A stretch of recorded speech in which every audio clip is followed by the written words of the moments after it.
So check this out. People, generally speaking, live in a lot of fear. And when they're fearful, it's this all-encompassing haze, sort of, that's always there. It's the filter of every perception. It predetermines every judgment based upon what you stand to gain or lose, as per the fear construct when you're perceiving anything. It gives a certain constant type of tension. Fear obviously generates in the mind. It's a thinking mind. And I want to be very clear when I'm explaining this. The mind is important. It's able to create amazing things when used in service of something intelligent, in service of an intelligence that comes from a soul, so to say. A mind of its own accord, allowed to just run freely and wild, will almost always, invariably, indubitably, take the direction of fear. Because that's the base state, that's the most base state. And so long as somebody is spiritually unaware, so to say, which is to say they're completely identified with their mind, with this phantom self, right? Let's just, I don't want to use this is Krishna, but, and some people might not like that, but let's just say there's a face, okay? Just say there's this face, right? This false image. And let's say this is the real me, okay? So, this is the real me. And I might be seeing something, perceiving it, wanting to engage with it or not, right? Loving it or not, right? There's some real things occurring in here. But this face has all of its judgments, all of its own sort of desire, its own sort of personality, an identity based in fear, right? So, for example, a lot of institutions have this, right? There's a collective ego, so to say, within the institution, whatever it may be. And people generally operate in a groupthink sort of sense. And while they as an individual, when they go home or even in their truer internal self, don't believe the stuff that they need to say in order to meet their survival needs through this institution, they'll say it anyway because, remember, they get filtered here. It filters through here, this alternate face, this whatever that identity is, whatever that identity needs to be, and whatever ways in which you mold yourself in order to meet the needs of whatever you perceive to be the reality that you live in. And as a result, a lot of people are really unhappy. Obviously, they would be. Now, I'm not trying to talk about a collective ego, although that is an important thing. I'm talking at a much more deeper and more important level about the personal ego, the personally false face, that mask you put on. There's a song by Billy Joel. It's called "The Stranger." Very good album, by the way. It's an album called "The Stranger," and there's a song on it called "The Stranger." He says, "Well, we all have a face that we hide away forever, and we take 'em off and out and show ourselves when everyone has gone. Some are satin, some are steel, some are silk and some are leather. They're the faces of the stranger, but we love to try them on." I can't specifically parse exactly what he means and read into the depths of it, those specific lines. But he's speaking to a similar point, I believe, that I'm speaking to, which is to say that we have a face that we have a real face, so to say, underneath the face that we put on for the world. But more importantly, we have a real self underneath the face that we put onto ourselves. The fear, the identity that you create is almost invariably tied to the world, the way in which you perceive the world that you live in. Right? So there's the actual surroundings, and then there's the way in which you perceive them, and then all the assumptions baked in and underlying into how you need to navigate in order to meet your ends, whatever those ends may be. And basically, almost everybody operates under this construct. A personally created false ego, a personally created false sense of self. And of course, that can turn into collective egos. It can turn into all sorts of stuff, right? But it's fundamentally based on a misperception. And the misperception is that at the most basic level, the misperception is I am this person, this form, and more importantly, this mental identity, and that is who I am.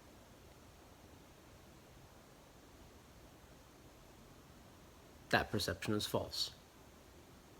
That perception is relative, and it is among, and as are all things, a perception. A truer perception would be I am. And succeeding I am, after I am, you can list a whole lot of things. But none of the things that are the descriptors are truly you at the deepest sense. I am angry. I am happy.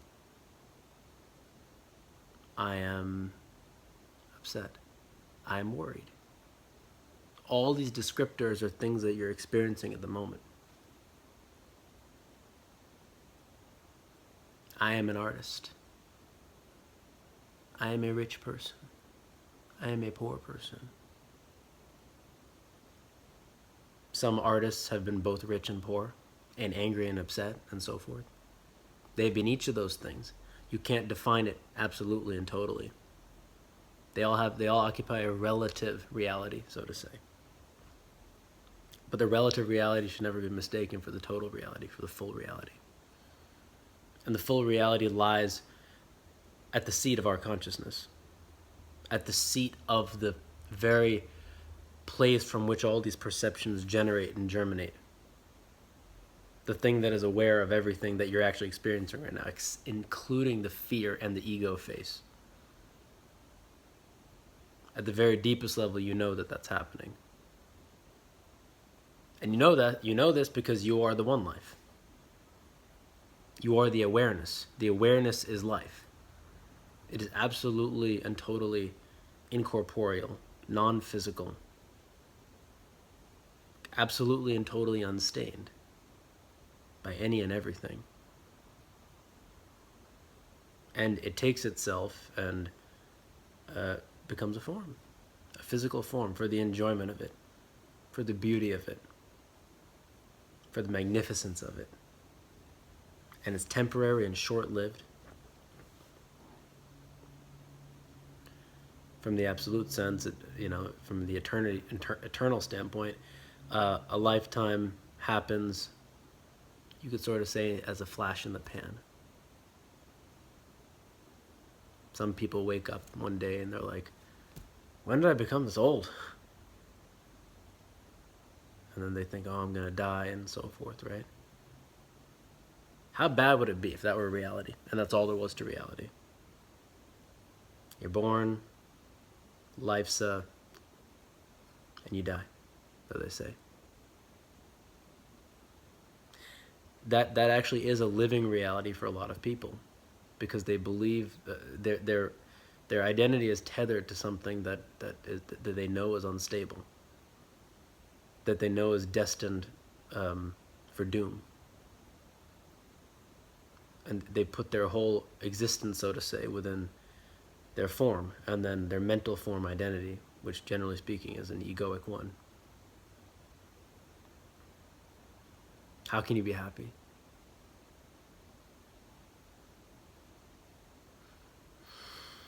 It's a great song. I know you've heard it. It's called Complicated by Avril Lavigne.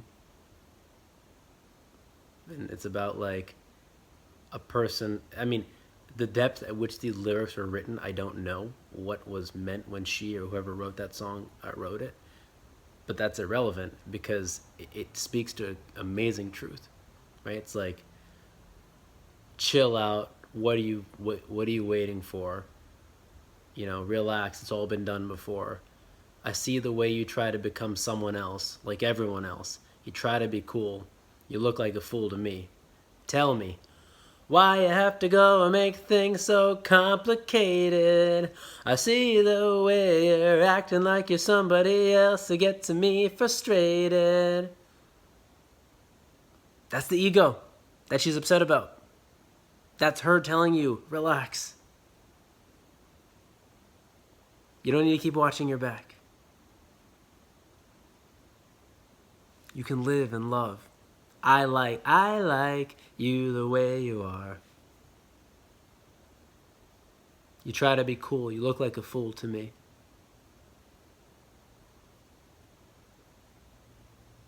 It's the real you that she's talking about.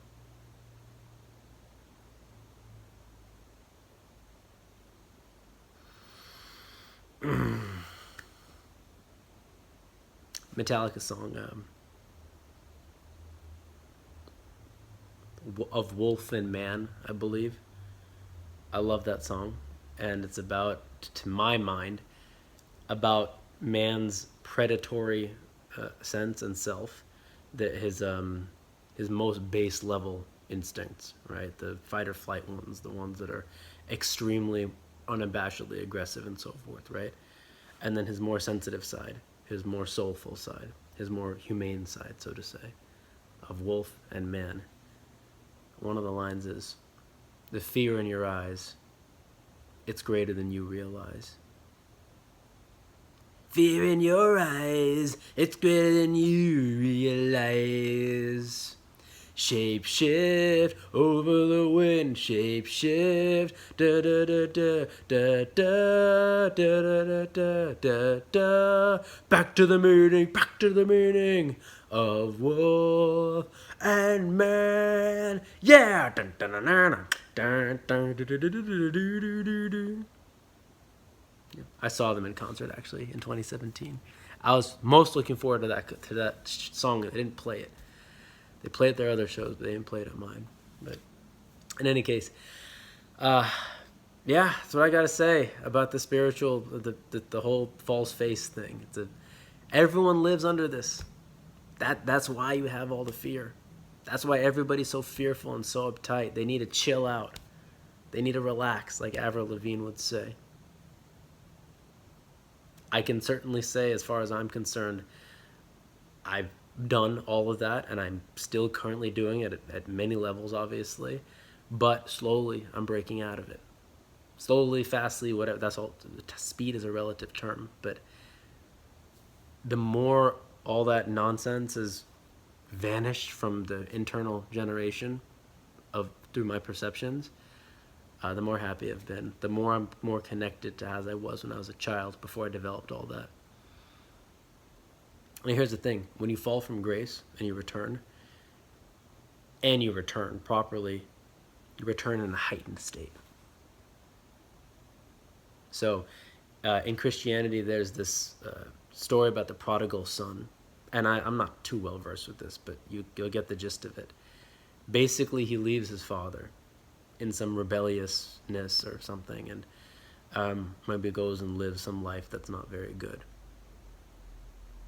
But when he comes back, he has a heightened awareness, and he's ready to truly be with his family. Similarly, with respect to this fall from grace, so to say, being in this very base state,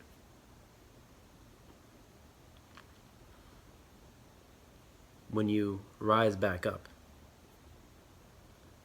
you'll have more than you could have possibly had you not gone through this time.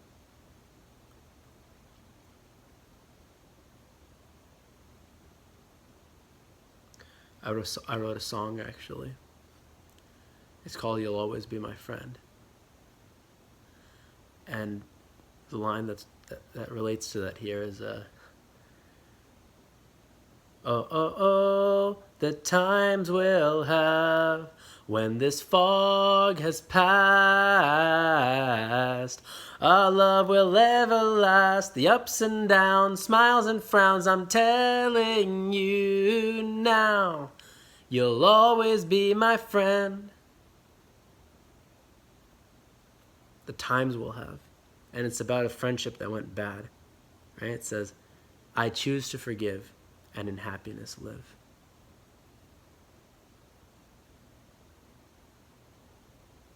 And things get better on the other side of it. And I just hope that people can see that. I was talking to Dr. G on my interview show 2.5 years ago. Talked a lot about JFK. JFK is on my thoughts a lot, and on and off. And he was an idealist. He believed that humans were good, or at the very least that they could improve or whatever. He's had a positive outlook on humanity. And on his head, he was on the precipice of essentially a nuclear war or world war with the Soviets. Missiles in Turkey pointing at the USSR, missiles in Cuba pointing at Florida and Washington.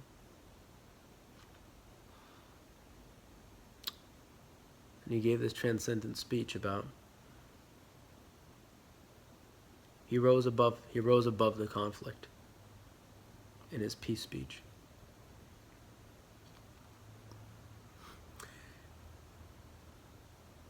The divine wording of this speech is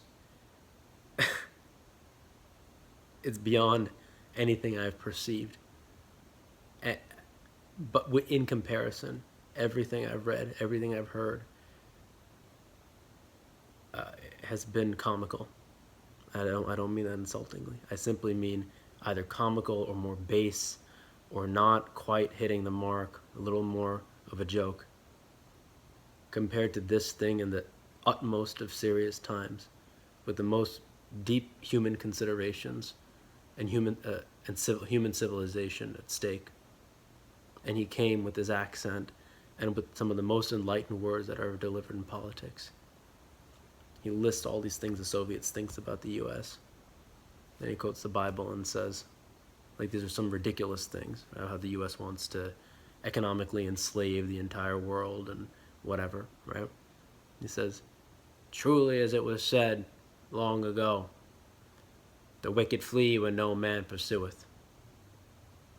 But it is also a warning not to fall into the same trap as the Soviets, not to demonize the other side and view that as their full identity. I'm paraphrasing here. That's the essence of it.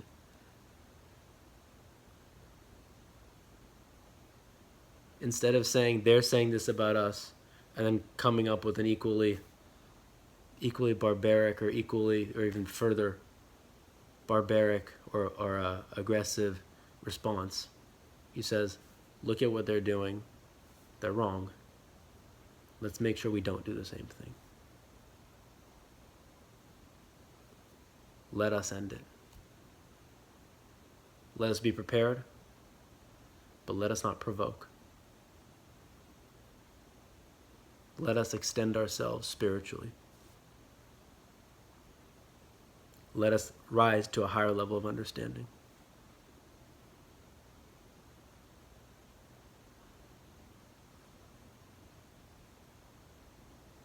And what Dr. G said is that the cynics would say that when JFK was wrong.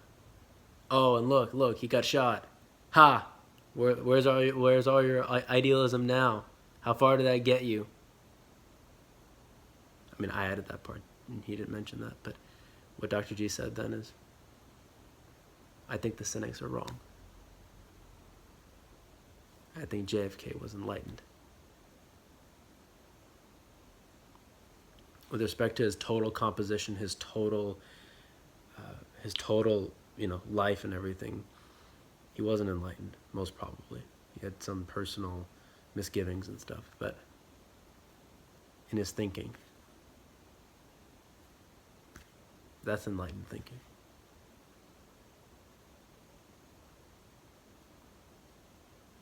And it literally played a major role in averting a nuclear war. Had that war transpired, many of us wouldn't be here today. Literally, like the U.S. could be a wasteland.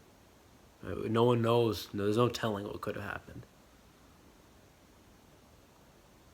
That is the importance. And you have to understand, with any group of collective egos, which in this case of the U.S. and the USSR, there's the U.S., Then there's the USSR, with suspicions on one side, breeding suspicions on the other.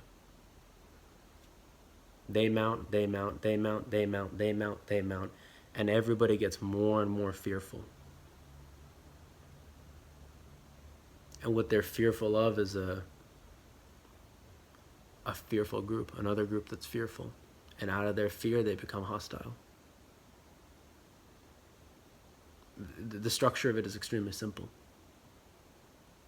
It just takes the form of collective, huge nations with nuclear armaments. But it's the same thing that's happened through all history.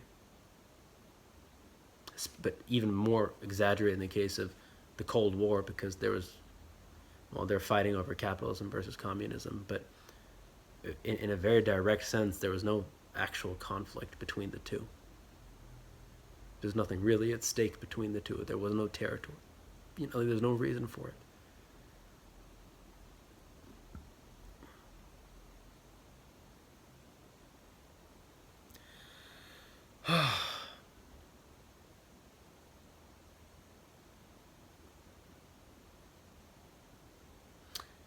I don't know if this is true, but I was told that apparently Fidel Castro was in a car with some French diplomat or something, and he was interested in making peace with the U.S.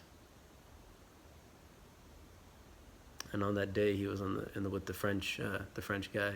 He found out that JFK got shot, and the French guy later reported, "There went the peace."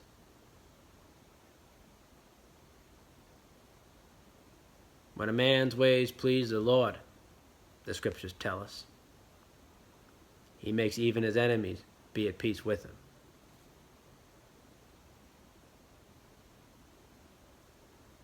Those are enlightened words.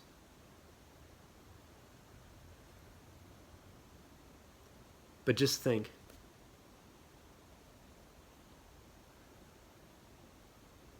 what could we do if we embody that spirit? If we embody that mentality? JFK served his purpose. We don't need a JFK now, because he was then. His speeches are there. What he was in his life is there. And some 60-ish years later,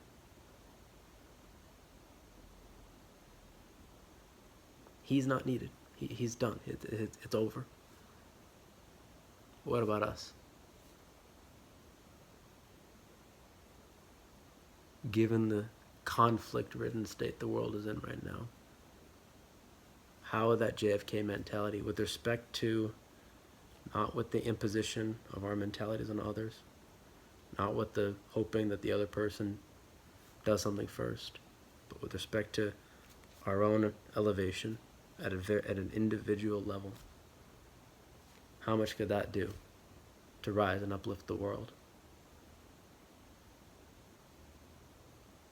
How much, when we see what the other side is doing, instead of doing the same ourselves, how much can we not fall into the same trap as them by just demonizing the other side?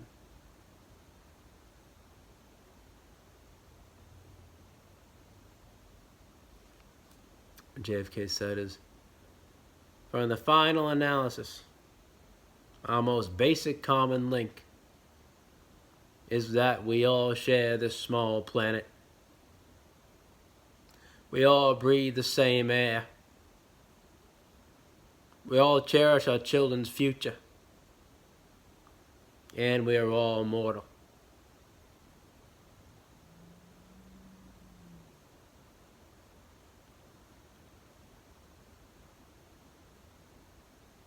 How much can we all uplift the world? By looking inwards. By looking most primarily inwards.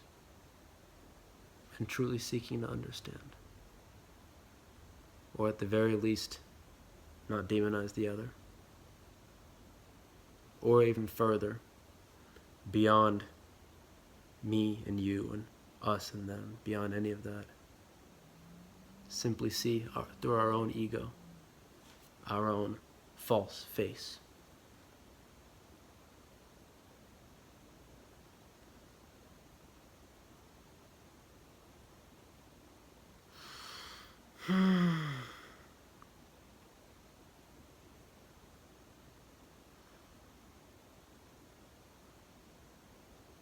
I don't know what to say. I mean, I know we can.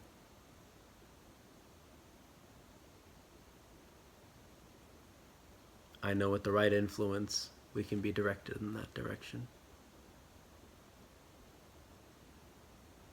I know that this world has a lot of surprises in store for us in the time to come. Things that we couldn't have foreseen based upon the way things are now, based upon whatever our expectations may be.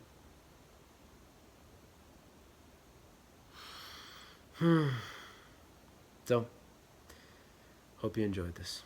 And more than anything, I hope that in the time in which you're watching it, you're able to get into a state, a connective state, a flow state. And whatever you may have taken from this, that it's a help to you as well.